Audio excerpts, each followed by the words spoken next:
Você que pode, abre a sua Bíblia, João capítulo de número 11, versículo de número 33. Mais uma vez justificando a ausência do nosso pastor. Para quem está chegando agora, para quem está assistindo agora, ele teve um chamado para comparecer na sede, por isso não está ministrando aqui, mas domingo nosso pastor estará ministrando nessa casa, amém? Você pode dizer amém? João capítulo 11, versículo de número 33. Agradeço a Deus pela oportunidade de estar aqui, agradeço ao nosso pastor Jonas, meu respeito e minha admiração por todos os pastores dessa casa. Você que achou, diga amém.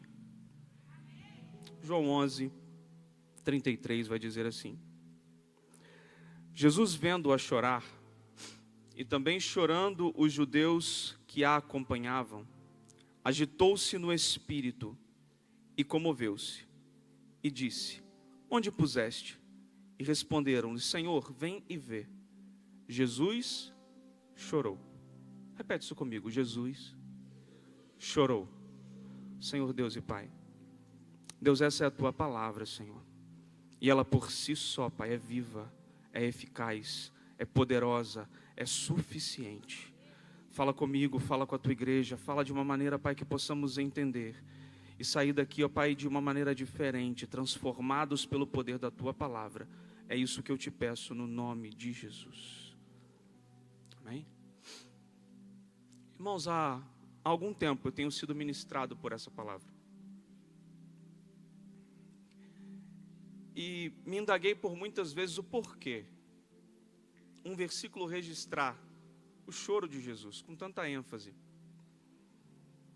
E isso me fez refletir a respeito do choro. Nós estamos num tempo em que o movimento é para cima, sempre. Já reparou? Vamos, não chora, avança, se levanta.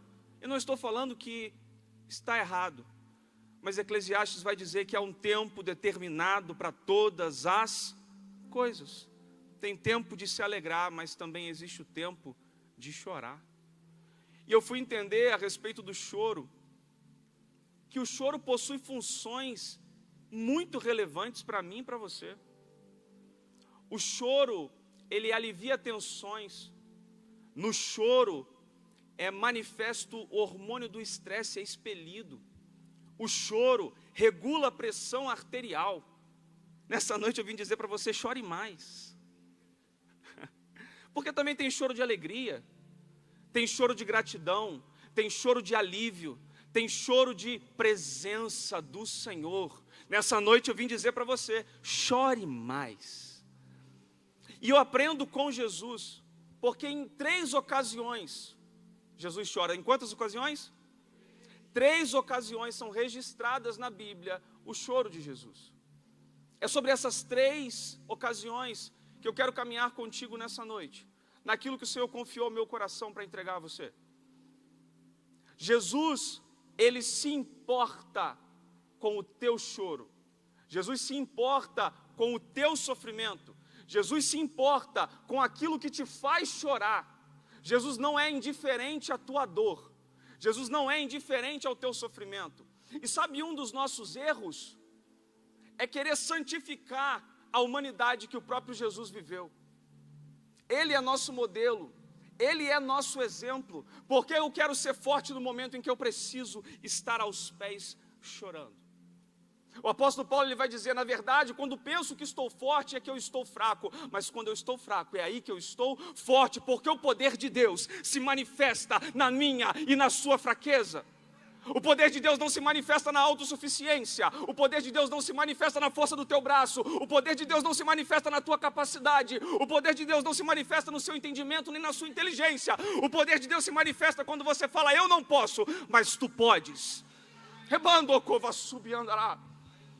O poder de Deus se manifesta quando eu reconheço que há momentos de me achegar a Ele. E choro não é sinal de fraqueza. Eu queria que você falasse isso para o irmão que está ao seu lado. Diga para ele: choro não é sinal de fraqueza. Sabe o que é sinal de fraqueza? Chorar no lugar errado. Chorar no lugar errado é sinal de fraqueza. Para de chorar no Instagram. para de chorar. Oh Deus, no status do seu WhatsApp. Quer um conselho? Fecha a porta do teu quarto. Oh, aleluia. Dobra o teu joelho, fala com o teu pai que te vê em secreto, e lá sim faz o que diz em Pedro: derrama sobre ele toda a vossa ansiedade, porque ele tem cuidado de vós. Adevec Macaé, eu vim dizer para você nessa noite: se está em tempo de choro, Deus se importa com o teu momento de choro, Deus se importa com o teu momento de sofrimento, Deus se importa com a tua fragilidade. Oh, aleluia. Deus se importa. A primeira vez que é registrado o choro de Jesus, ela é registrada, a primeira vez que irei citar, é nessa ocasião que lemos em João 11:35. Olha que interessante. Jesus sabia ou não sabia que iria ressuscitar Lázaro? Sabia ou não sabia, igreja?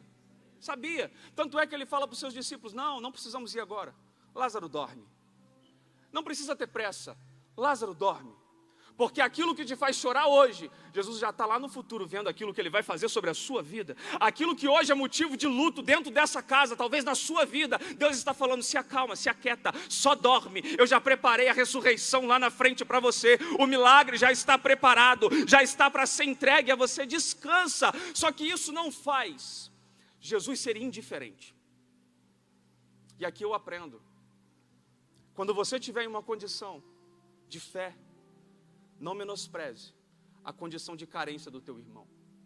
Que a tua fé seja combustível para alimentar a fé dele, mas também para consolá-lo. Você entende isso? Jesus, quando chega em Betânia, o cenário de Betânia era cenário de dor. O cenário de Betânia era cenário de luto. O cenário de Betânia era um cenário triste. Mas Maria vai chegar correndo, Marta também, aos pés de Jesus, e vai chorar.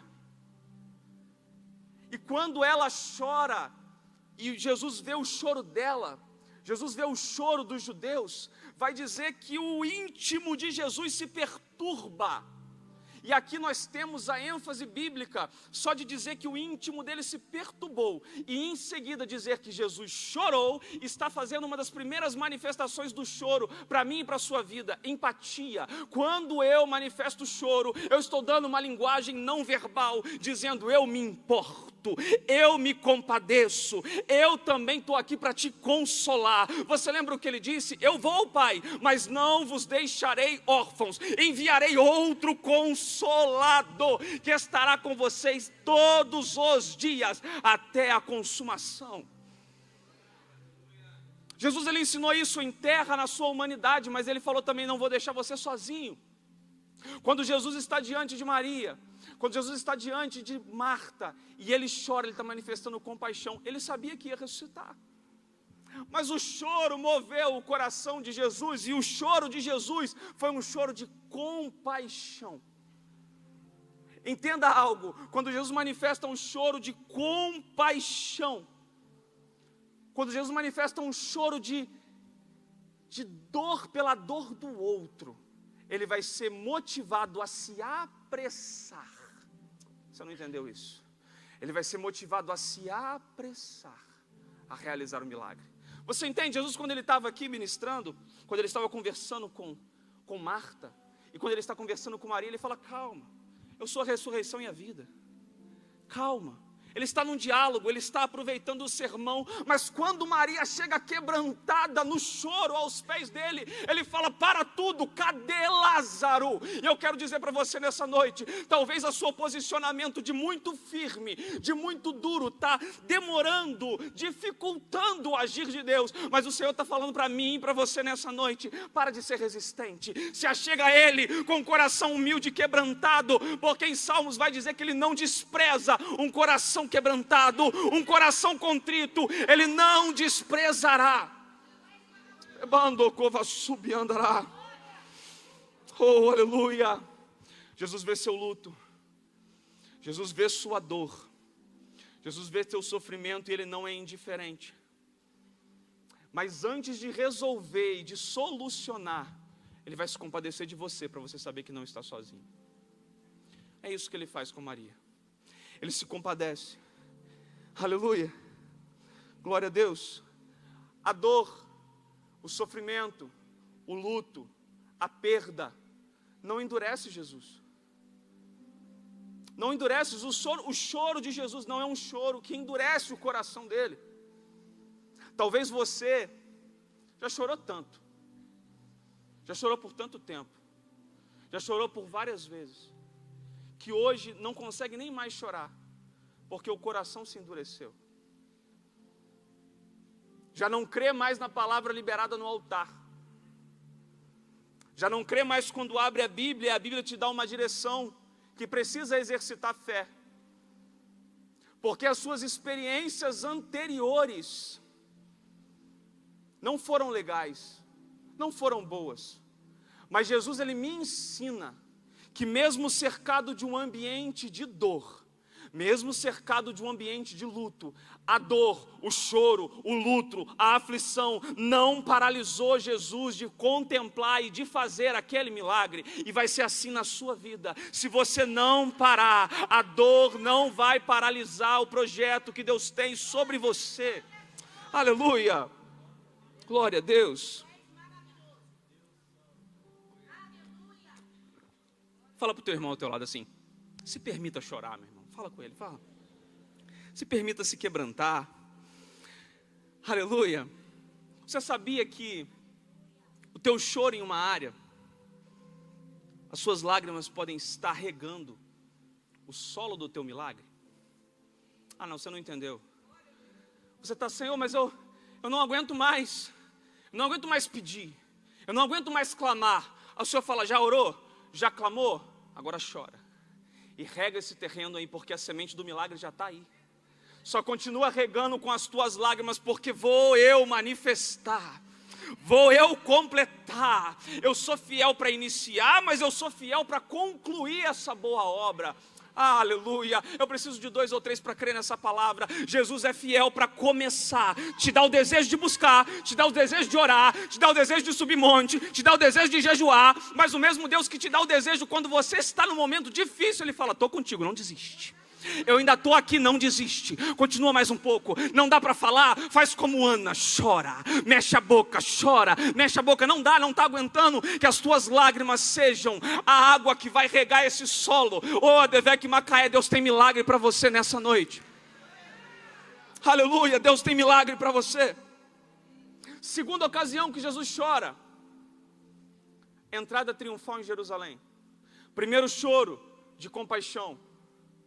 Segundo choro, Jesus está entrando em Jerusalém, na sua entrada triunfal. O que acontece aqui? Jesus prevê aquilo que está por vir sobre Jerusalém. Jerusalém que mata os seus profetas, que não recebe a paz, que não recebe a palavra, dura de coração. Jerusalém vai ser destruída. Jesus sabe disso. Ele fala: esse povo me rejeita. Se soubesse que a paz está caminhando dentro dessa terra. Oh, aleluia, eu quero dizer nessa noite, a paz está caminhando aqui.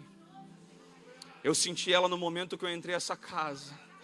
Eu senti a paz caminhando neste lugar. E eu quero decretar para corações aflitos nessa noite, que a paz que excede todo o entendimento está repousando sobre corações que precisam hoje. Você não vai sair daqui da maneira que você entrou. A paz que excede o entendimento vai te preencher. Bandocova súbia. Aleluia. Você crê nisso? Lucas 19:41 vai dizer que vendo a cidade, chorou sobre ela. Esse choro de Jesus não é um choro por pessoas apenas, é choro por toda uma cidade, toda uma nação. É um choro por gerações, é um povo que rejeitava a voz do Senhor, é um choro de intercessão. Sabe quando você não é pela sua vida, mas é por outro, e mesmo assim te faz chorar? Aí talvez você está dizendo: pastor, eu não entrei aqui hoje com motivo nenhum para chorar. Aí o Senhor falou assim: mas será que você tem sensibilidade para chorar por quem precisa? Será que hoje você tem sensibilidade para chorar por uma alma que está faltando do teu lado? Será que hoje você tem sensibilidade para entender que o preço que Jesus pagou na cruz para nós estarmos aqui foi a custo de choro, de sofrimento, de lágrima? E Deus não está chamando homens e mulheres para ficar sentados e não proclamarem, porque se nós não clamarmos, as pedras vão clamar. Eu quero clamar, eu não quero que pedra clame por mim. Você também não deveria querer que pedra clame por você. Aleluia, glória a Deus. Jesus chorou por tudo o que poderia ter sido, mas foi rejeitado. Aleluia. Você acredita que até hoje há um choro de Deus sobre lugares, sobre pessoas, sobre famílias, que Ele olha e fala, na minha presença estaria diferente,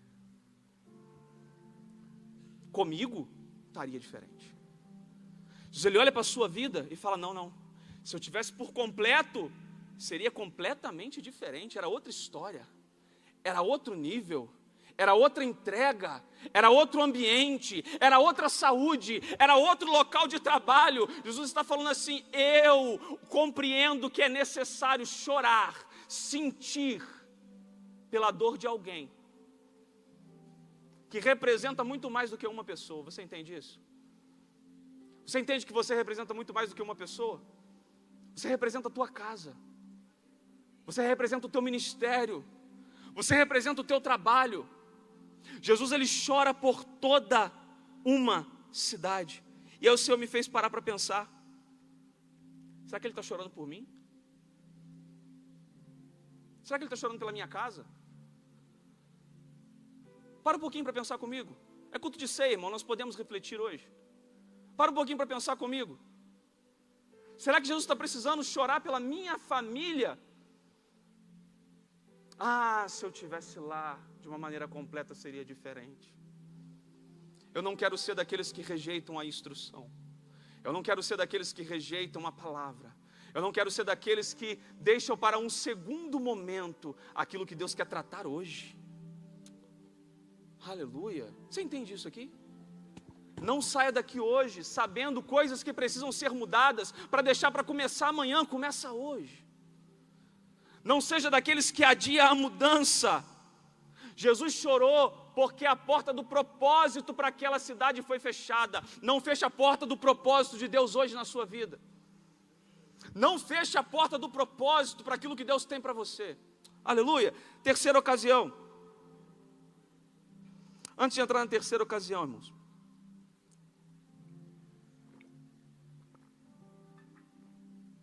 Choro também é sensibilidade a Deus. Nem tudo é tristeza, nem tudo é luto, mas choro é sensibilidade. Não precisa responder.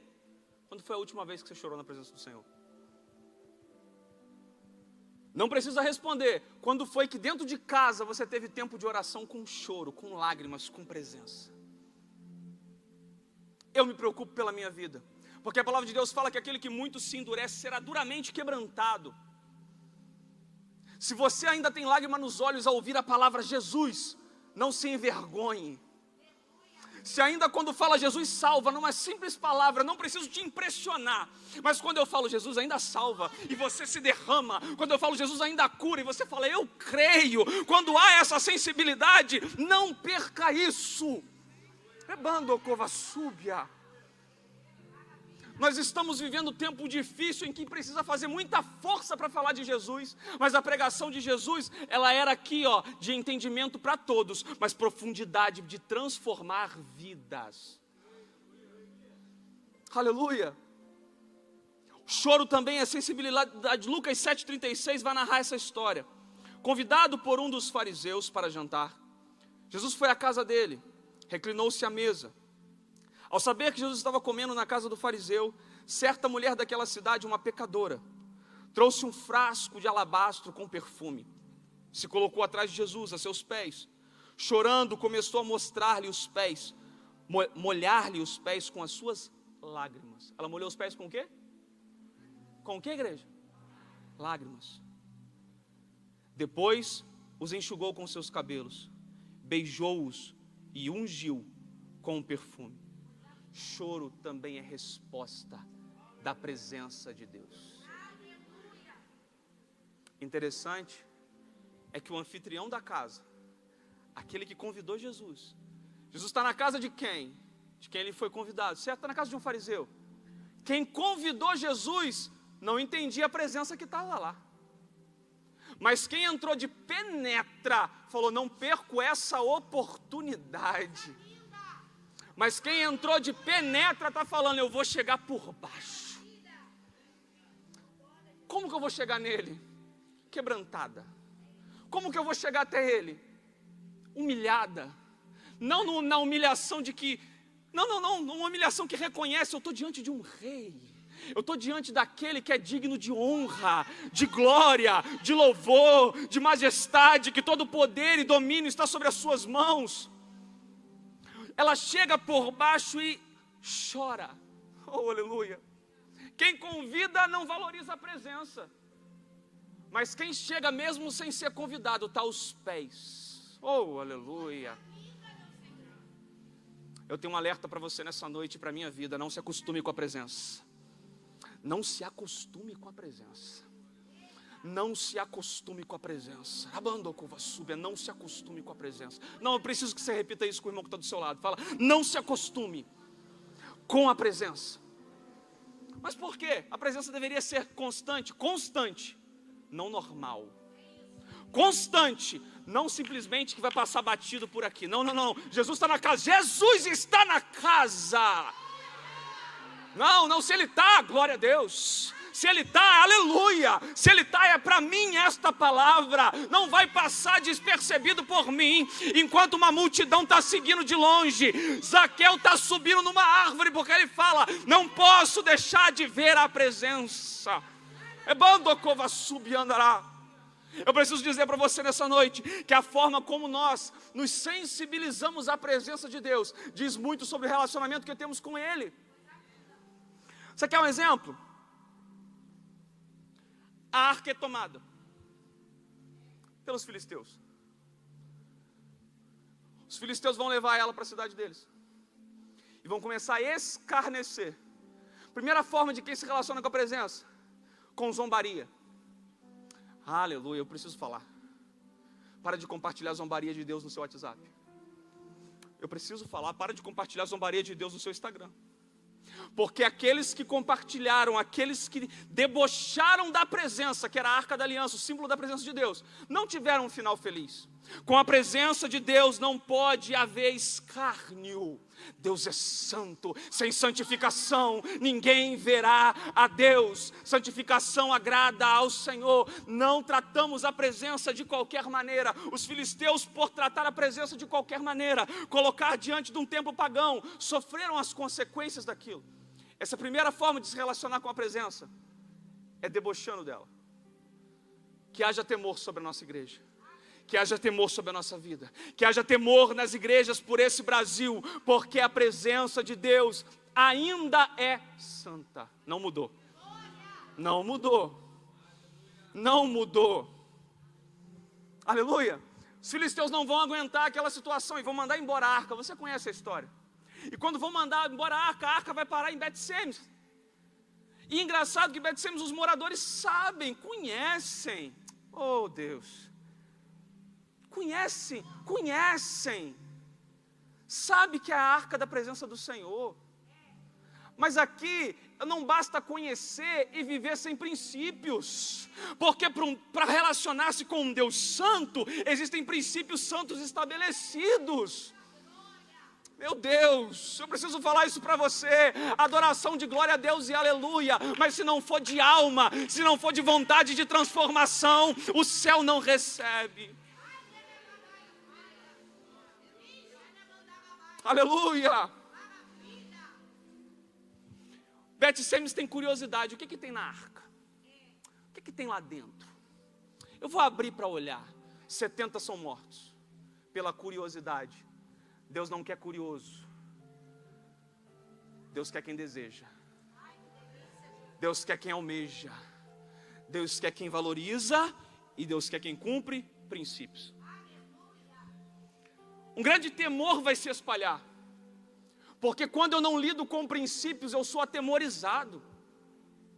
Quando eu brinco com aquilo que é santo, um temor recai sobre mim em algum momento, Porque com Deus não se brinca. Ele é santo, mas Ele quer que te ensinar a ter um relacionamento de verdade com Ele, não de qualquer maneira. Vou voltar para a palavra, irmão, vamos lá. Vem comigo. A arca vai para a casa de Abinadab, levita.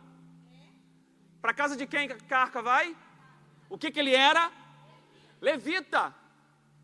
Conhece, sabe procedimento, sabe princípio, sabe propósito. Vão preparar seu filho Eleazar, vão consagrá-lo, ele vai ficar a cuidado da arca. 20 anos a arca fica lá. 20 anos a arca fica lá. Mas sabe o que eu acho interessante? Pastor Leandro, sabe o que eu acho interessante? Não acontece nada. É como aquele fariseu, chamou Jesus, mas não tinha noção da presença que estava dentro de casa. Ah não, você não entendeu. Se é para chamar Jesus para sua casa, chama direito.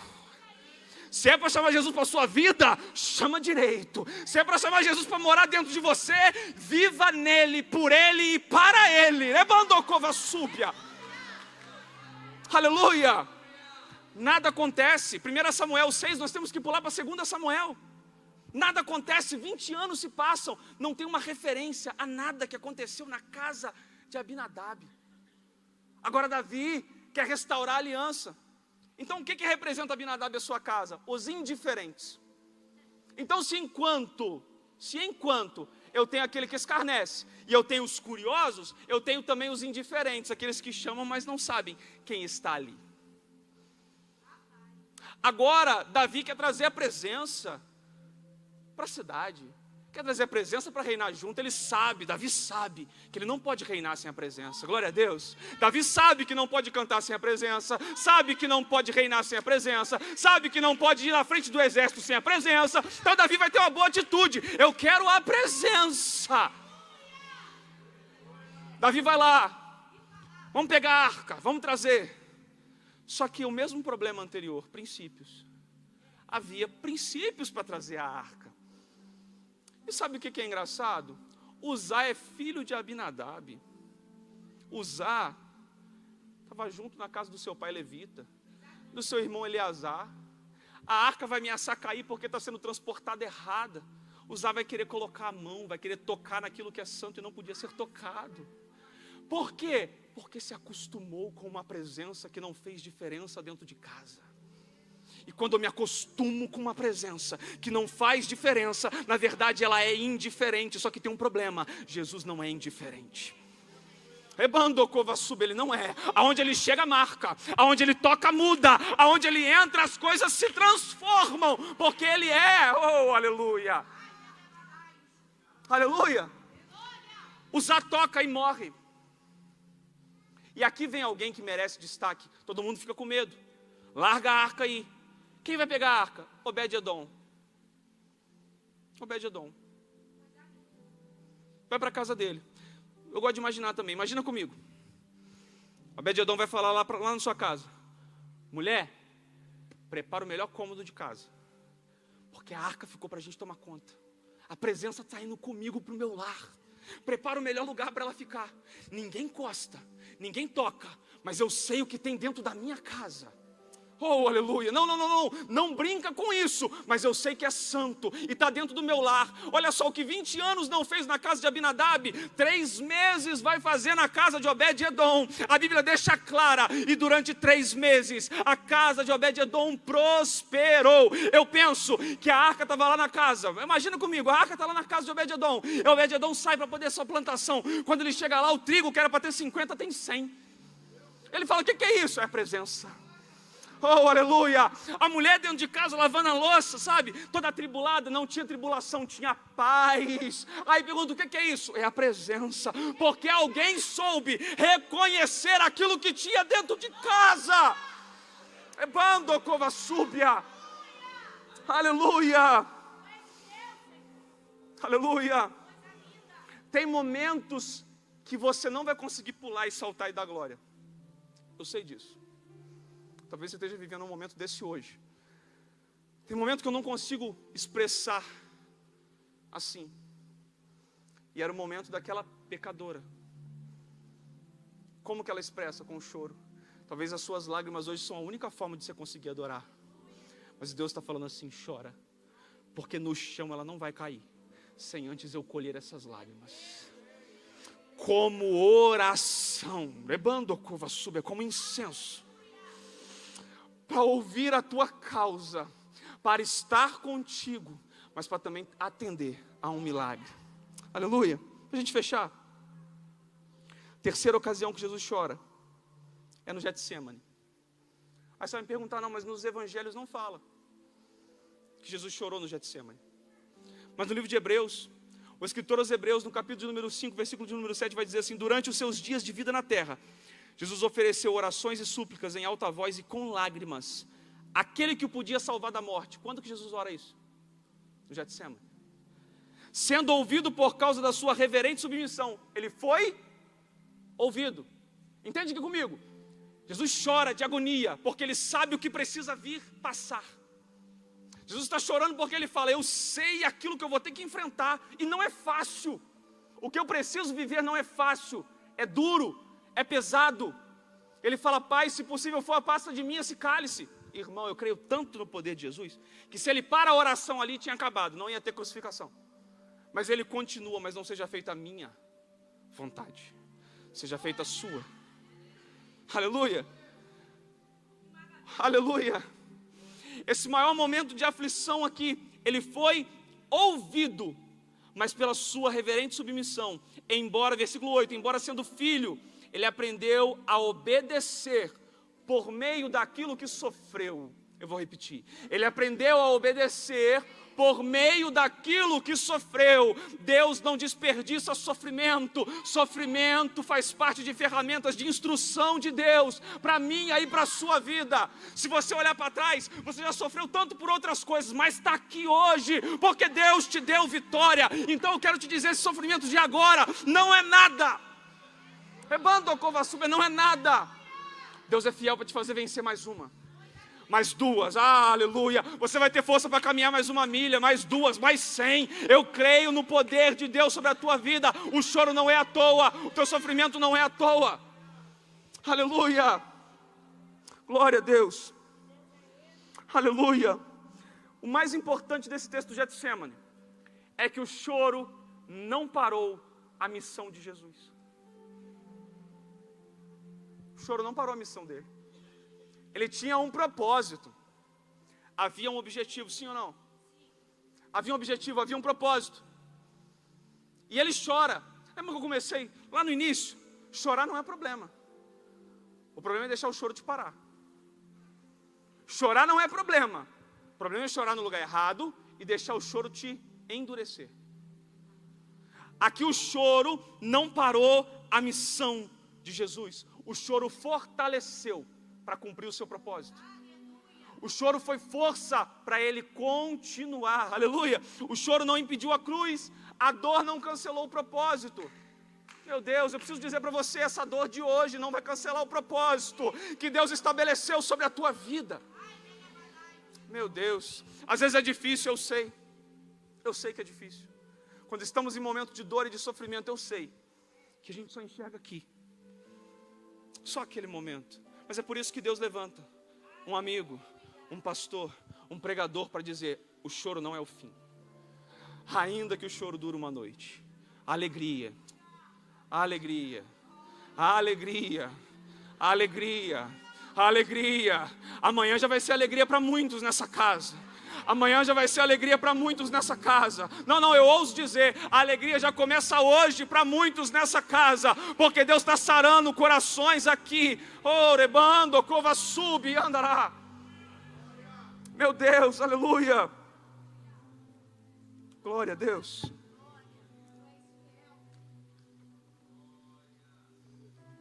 Se coloca de pé, por favor. Nós temos ceia, não podemos alongar muito. Mas eu preciso te falar algo. Não deixe o choro. Fala para o teu irmão que está do seu lado. Fala assim, ó, chorar é permitido. Fala para ele. Não, repete que ele não ouviu. Fala, chorar é permitido. Parar que não é. Parar não é permitido. Jesus chora por amigos. Chora por cidades. Vamos lá? Jesus chora por amigos, compaixão. Chora por cidades, geração e propósito, intercessão. Jesus chora por dores que ninguém viu no Getsemane, por aquilo que ele precisaria passar sozinho. Então vai ter ocasião que eu vou chorar por causa de outro, vai ter ocasião que eu vou chorar por causa de intercessão, vai ter ocasião que eu vou chorar sozinho, ninguém vai saber, mas existe um propósito para todos esses momentos de choro. O que não pode é o choro te paralisar. Isaías 53, versículo 3 e 4 vai dizer o propósito de Jesus sobre isso. Ele era um homem de dores e que sabe o que é padecer. Certamente tomou sobre si as nossas enfermidades e carregou as nossas dores. Aleluia! Hoje à noite você vai lembrar que ele chorou para que um dia o choro não exista mais. Ele chorou para que um dia a morte não tivesse mais poder. Ele chorou para um dia te dar a liberdade de estar na Devec Macaé numa quinta-feira à noite e dizer: eu sou livre hoje para adorar. E ainda que eu precise chorar, eu tenho um consolador comigo que se importa com os meus sentimentos, que intercede por mim com gemidos inexprimíveis. Então eu só tenho que te dizer nessa noite: continua servindo, continua crendo, continua adorando. Ainda tem combustível para adorar? Ainda tem combustível? Talvez essa lágrima de hoje que seja combustível para a sua adoração. Fala: Senhor, hoje eu não tenho oferta, hoje eu não tenho nem sorriso de alegria, hoje eu não posso pular. Recebe a minha lágrima, que ela vai ser combustível para a minha adoração nessa noite, mas continua servindo. Está difícil de entrar por aquelas portas, às vezes, em alguns dias na semana. Aí você vai lembrar para você mesmo: não, o choro não vai me parar, essa dor não vai me parar. Eu permanecerei servindo e caminhando. Aquele que leva a preciosa semente, andando e chorando, certamente com alegria trará os seus. Você toma posse dessa palavra nessa noite? Que o Senhor te abençoe, que o Senhor prospere essa palavra sobre a sua vida.